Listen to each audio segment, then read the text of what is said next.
Australian sailor Edward "Teddy" Sheehan left a legacy behind, proving that even in the throes of death, he was a force to be reckoned with. In the heat of World War II, and after helping dozens of sailors get to lifeboats on their sinking ship, Sheehan was faced with an impossible dilemma: jump in a lifeboat and risk being shot to death by Japanese air fighters, or strap oneself to a turret at the head of the ship and blast the enemy away. Knowing he'd likely be killed no matter what, Sheehan crawled to the massive gun turret and tied himself to the trigger, firing round after round into the sky and downing Japanese jets. Sheehan continued to shoot until his boat had entirely sunk, and many of his crewmates noticed he had not stopped firing until the weapon was entirely underwater.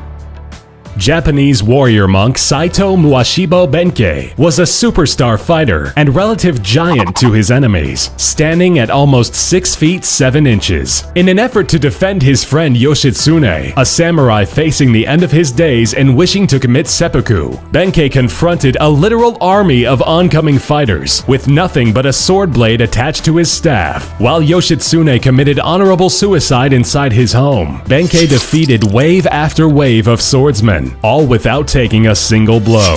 Having taken out a massive chunk of the opposing army, the enemy general signaled for his archers to take the warrior down from a safe distance. Benkei was reportedly stiff and solemn as the arrows struck him, and they pinned him to a nearby wall, giving the illusion that he was standing. Because of this, the army was terrified to approach him for minutes, having believed he survived the assault. Though he did not survive, Benkei did give Yoshitsune enough time to commit seppuku and avoid capture.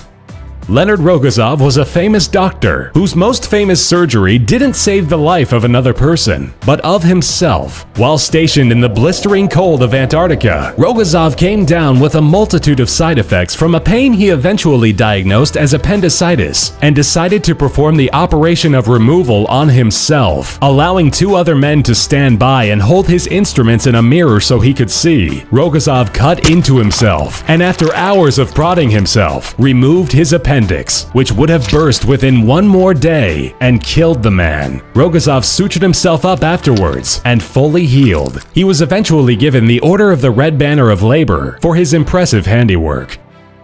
John Fairfax, a British adventurer who at one time had to mingle with pirates for 3 years in order to keep himself alive, had an even greater achievement when he decided to row across the Atlantic Ocean on his own in a small rowboat. He set out from the Canary Islands and landed on Florida shores 180 days later, having successfully completed his goal. He was congratulated by the crew of Apollo 11, who just a day earlier walked on the moon. Wishing more adventure, Fairfax and his friend Sylvia Cook adventured to cross the Pacific Ocean in the same fashion and traveled from San Francisco to Australia in 361 days. They were the first to do so, and Cook became the first woman to row across the ocean.